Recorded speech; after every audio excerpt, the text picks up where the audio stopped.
It's not a year. Okay. But as a contractor, she does not have the same benefits and resources as someone who, say, works for the public defender's office, correct? Help me with what benefits you're looking at. Well, if she was at the public defender's office, it wouldn't matter whether she had other cases. In fact, she wouldn't have other cases because she would get a salary, the same salary, whether this case lasted 6 months or 6 years. She would be paid the same amount of money, correct? That is true as an employee here. Okay.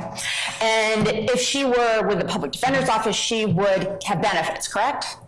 Yeah, but she doesn't work with the public defender's office. She's an independent contractor who signs a contract.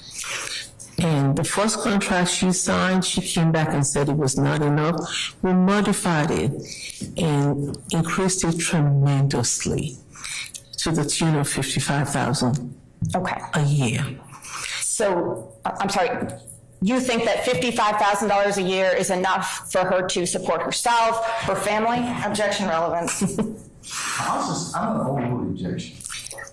I don't know what Ms. Williams needs. I just know as an attorney, she signs the contract, and we offered, reviewed, and modified the contract so that we could protect the client, and that's where we are. I'm not privy to what she does on a regular basis or what she needs. Okay.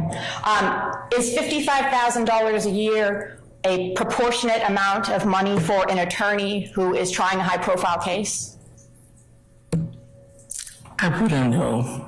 I've never been in private practice. You are unable to find money from any other part of your budget to pay the attorney? I would object, Your Honor. We're kind of outside of the scope of the motion at this point. The motion is for Mr. Williams to withdraw from the case. I don't know about getting into how state agency budgets has anything to do with that. I'm going to overrule the objection. It has Sixth Amendment implications, so I'm going to allow her a little bit of latitude.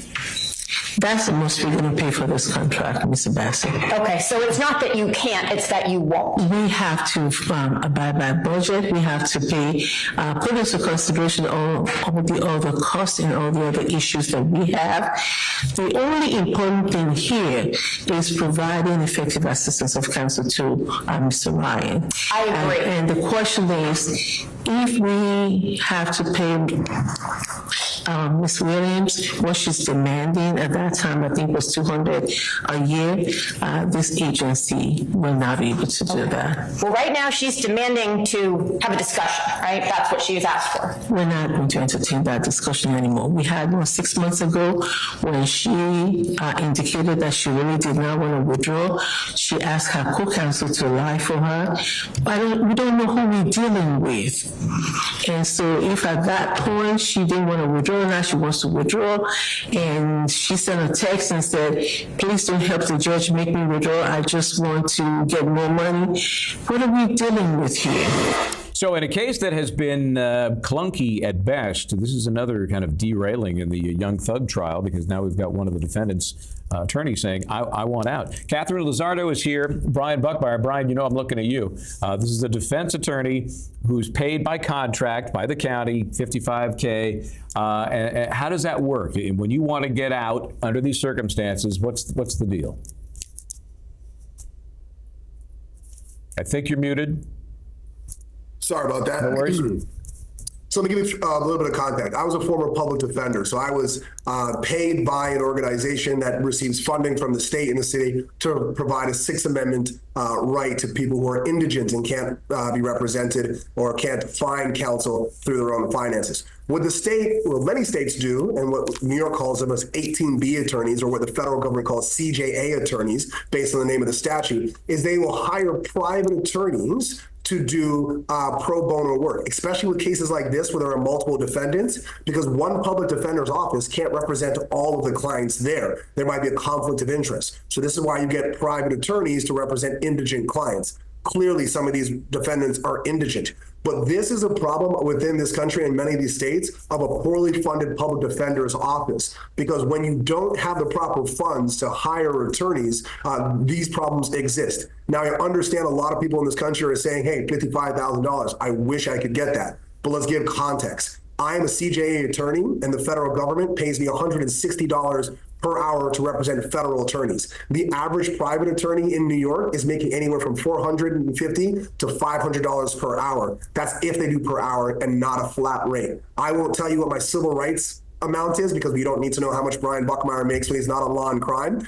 But making $55,000, that's less than what I made starting off as a public defender in New York in 2014. So by legal standards, this is not a lot of money, and a case like this eats up a lot of your time. So the request to step out of this is relatively valid in the legal community, and this should be a situation where either the state needs to better fund this organization or they're going to be left with problems like this. It's a mess, and based on those numbers, Brian. First of all, I need to call the IRS. But based on these numbers, it's a non-starter. I mean, Catherine, how do you get anybody to take on a case like this for that kind of relative compensation? And now, and I thought it odd too that you have this representative of a larger body that's actually testifying to help get this attorney out from under this representation. What do you think of the whole thing? It is very this unsettling, because like you said, it's a Sixth Amendment right of a defendant to be represented by legal counsel. That's why the public defender's office is there. That's why these independent contractors were hired to represent them on behalf of the public defender's office.